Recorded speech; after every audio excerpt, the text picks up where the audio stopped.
Take your seat. ഏയ് seats ഒന്നും വേണ്ട. വരുന്ന വഴിക്ക് ഞാനൊരു കാപ്പി കുടിച്ചു. നല്ല കടുപ്പത്തിലുള്ള കിട്ടുക്കാച്ചി കാപ്പി. സാറിനെ പറ്റി കൊറേ കേട്ടു. നോണ അടിച്ച് പറയണേക്കാളും സത്യം ഒട്ടച്ചു പറയണതാ ഇഷ്ടം കേട്ടു. സത്യസന്ധായിരിക്കും സാറേ. സാർ എന്ത് ജോലി പറഞ്ഞാലും ചെയ്തിരിക്കും. എന്ത് സാറേ വന്നപ്പോ മുതല് വാട്ടുന്ന്. സാറ് ഫ്രീ ആയിട്ട് സംസാരിക്കേ. മനസ്സിലായില്ല. ഇറങ്ങി പോവാനാ പറഞ്ഞേ. എന്താ സാർ അടിപൊളിയായിട്ടില്ലേ ഞാൻ സംസാരിച്ചേ? നിർമ്മൽ ഇവരെ ഇറക്കി വിട്. എന്താടോ സാർ സ്ട്രിക്റ്റ് ആണ്, ഡീസന്റ് ആയി വരാൻ പറഞ്ഞല്ലേ. താൻ പോയേ. എന്തിനാണ് എന്നോട് ഇങ്ങനെ ചെയ്തത്?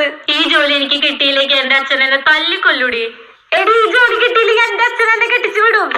എന്തിനാണ് ഈ എച്ചിത്തരം കാണിച്ചത്? നമ്മളെ രക്ഷപ്പെടുത്തണത് എച്ചിത്തരാണെങ്കിൽ ഞാനത് ചെയ്യും. കൃഷ്ണ. Yes sir.